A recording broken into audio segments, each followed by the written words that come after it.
Hello మిత్రమా, నమస్తే.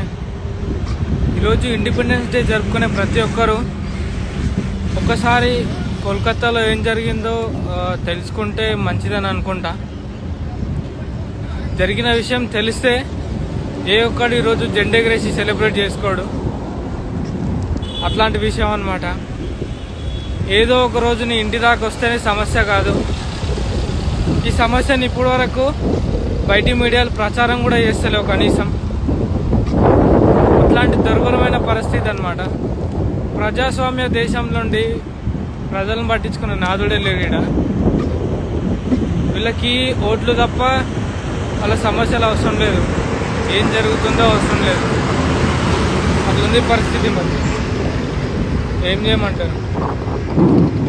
ఒక అమ్మాయికి రేప్ జరిగి చంపేసి అంత